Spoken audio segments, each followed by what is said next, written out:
Ya, Bung Erwin, bagaimana kemudian kemungkinan diturunkannya 3 pemain keturunan yang belum pernah main bareng nih kata netizen, kemudian Victor Detan, Rafael Struijk, sama Ronaldo Kuateh, mungkin nggak mereka diturunkan untuk bisa membantu lini depan Indonesia? Ya, segala kemungkinan masih bisa Ya. terjadi, terutama karena Marcelino sudah pasti nggak akan main ya. Kalau di lini depan ada ya Victor Detan, ada Rafael, ada Hoki Caraka juga, dan Ronaldo Kuateh. Jadi pemain-pemain ini yang sangat mungkin untuk dimainkan entah siapa yang jadi starter gitu tanpa ada Marcelino. Ada 4 opsinya kan, siapa yang main jadi, kalau misalnya formasinya 3-4-3, 3 pemain depan ini siapa 4 dari pemain ini yang akan dimainkan. Oke. Gimana? Silakan.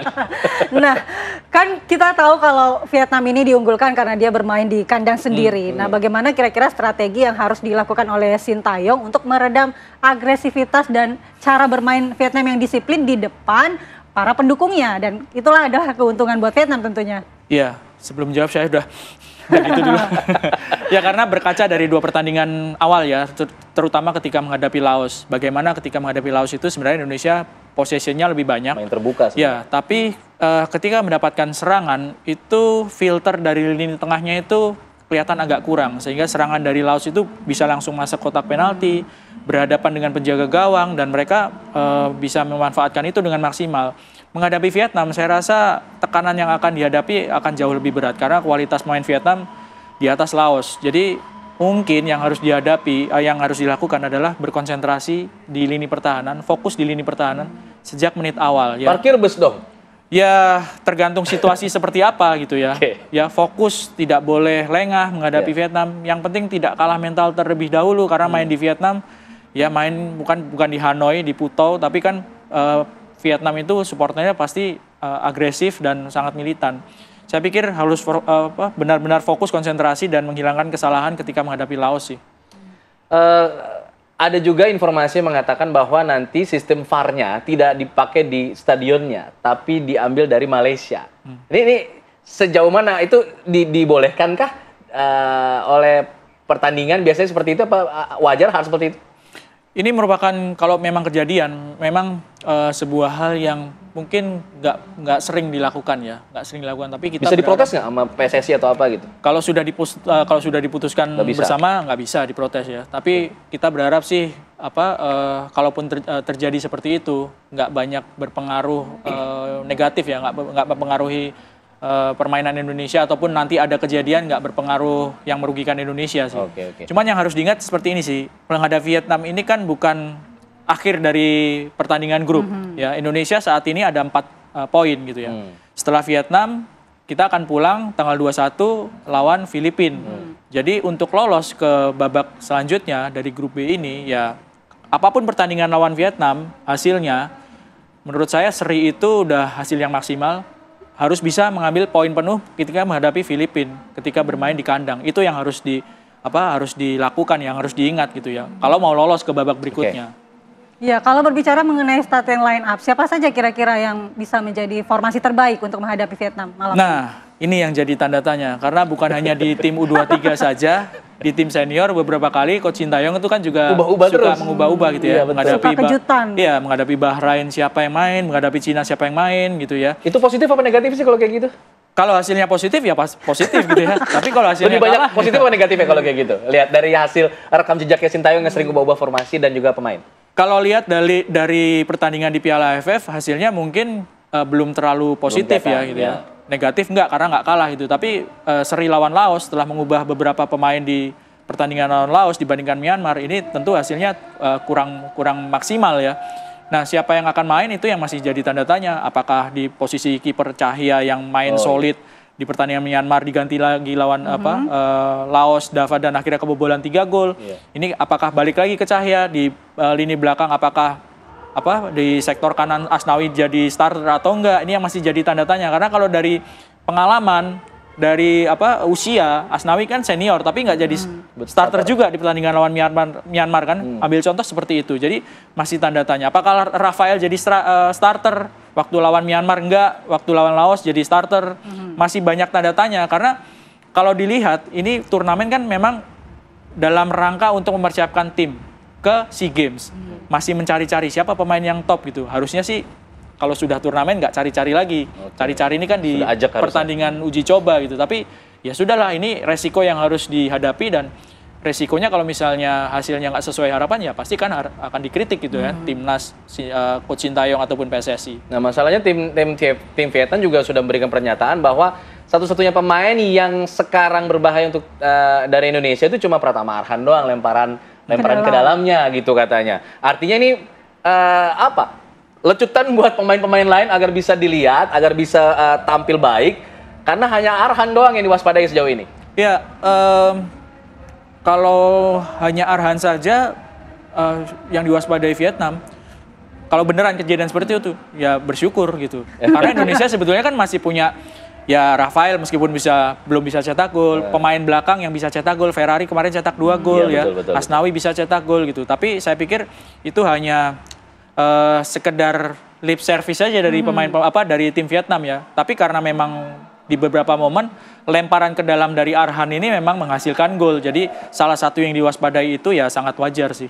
Iya kan, memang Vietnam ini banyak diuntungkan, seperti tadi Bang Erwin bilang, dia dalam kondisi fisik yang lebih prima dari kita. Kemudian dia bermain di kandang sendiri. Tapi apa kira-kira keuntungan yang bisa kita manfaatkan nih di pertandingan malam nanti? Susah untuk dilakukan, tapi mungkin Indonesia harus tampil sebagai tim underdog sih sekarang ini ya. Tampil tanpa beban gitu ya. Tapi ya ngomong gampang, tapi nggak mudah untuk dilakukan. Karena sekali lagi, kalau misalnya tampil dengan dengan tanpa beban, ya kita tim U23 gitu ya. Kalau bisa menang lawan Vietnam kan luar biasa. Harusnya bisa tampil lepas aja gitu, dan melupakan yang sudah berlalu ya sudah berlalu gitu. Harus bisa melihat bagaimana lawan Vietnam dan lawan Filipina ini nanti gitu ya.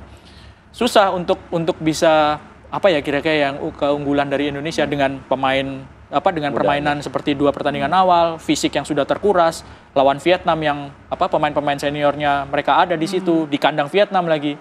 Jadi ya tampil lepas aja saya pikir menjadi sebuah hal yang mungkin sangat masuk akal untuk dilakukan gitu ya, meskipun nggak mudah gitu. Tentu jadi PR berat bagi tim official timnas membuat para pemain ini tampil tanpa beban, karena di satu sisi mereka tim muda, masih muda, main di timnas senior yang harus menggantikan kakak-kakaknya yang tampil luar biasa, pasti udah jadi beban tersendiri, belum main aja udah beban gitu, Mas Erwin. Iya, dan secara permainan kalau misalnya lawan Myanmar dan Laos itu permainannya sudah enak dilihat meskipun hasilnya masih belum maksimal, itu mungkin akan menjadi sebuah modal gitu. Tapi masalahnya di sini kan lawan Myanmar dan lawan Laos itu mainnya belum meyakinkan, belum solid gitu. Meskipun latar belakangnya kita juga harus paham gitu ya.